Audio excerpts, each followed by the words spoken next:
The origins of Nazi genocide, eugenics leading the way to the final solution. Following Germany's defeat in World War I, many Germans sought an explanation for why superior people such as themselves had been defeated. It was in this environment that medical views in Germany on eugenics became radicalized.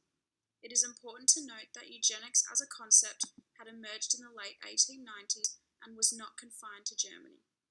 This predated the rise of the Nazi Party. The original eugenic idea of racial degeneration was oriented towards healing the Aryan race. In 1933, the Nazis introduced legislation for the compulsory sterilization of the hereditarily sick. Individuals suffering from psychiatric disorders or mental disabilities were simply prevented from reproducing through measures such as forced sterilization and isolation in asylums. This was a precursor to the euthanasia program introduced by the Nazis in World War II. Secretly authorized by Hitler in October 1939, with its murderous suggestion to end psychiatric patients' lives, the euthanasia program was illegal under conventional German laws. However, it was legal in the sense that anything personally ordered by Hitler had the force of law. Secrecy and deception were critical to the success of reaching the final solution of the Jewish question. This is because the involuntary euthanasia program, led by Philip Buller and Dr. Karl Brandt, was essentially a murder campaign against German citizens. If the German population were to find out, it would cause outrage. In August 1939, Buller declared the purpose of the operation was to continue the fight against hereditary disease and also to free up hospital beds for the coming war. As program leaders, they were commissioned to allow specified physicians to grant a mercy death to patients judged incurably sick by medical examination. The program grew to include people of non-Aryan race that had been institutionalized. The euthanasia program began in 1940 with the killing of disabled children. Physicians were required to complete a questionnaire for each child they were treating to establish if they had any significant handicaps. Children selected for euthanasia were euthanized by either lethal injection or starvation. The extermination of adults was implemented in 2 phases. Phase 1 was called Action T4. This operation provided the stage rehearsal for the subsequent final solution. In order to legitimize their actions, the Nazis had physicians base their decisions on dubious medical criteria. By the end of 1941, between 200,000 and 300,000 patients had been exterminated. Rumours began to circulate about the extermination of patients as early as 1940.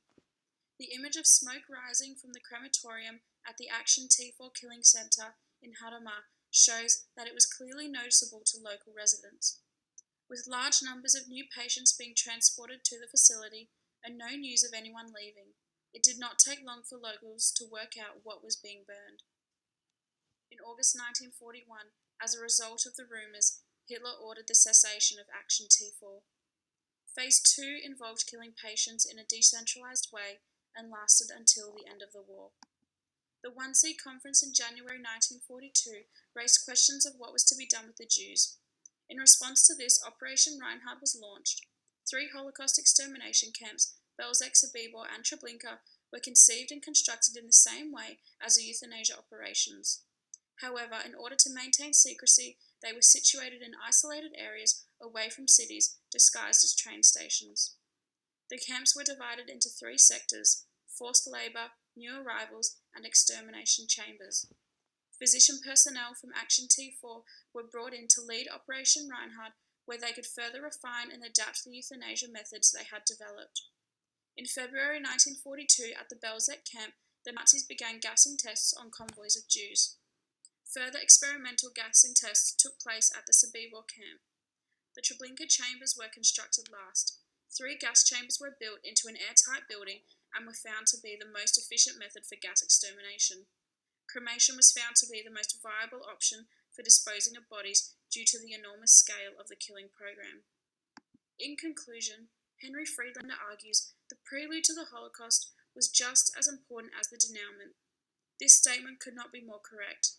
Without the concept of eugenics, the euthanasia program, and Operation Reinhard, the final solution would not have run as smoothly and efficiently as it did. Through secrecy and deception, the Nazis were able to refine extermination methods and have physicians carry out their charade. As Friedlander argues, one did not need a medical degree to open a gas valve. They simply needed to deceive the world into believing it was legitimate medical procedures.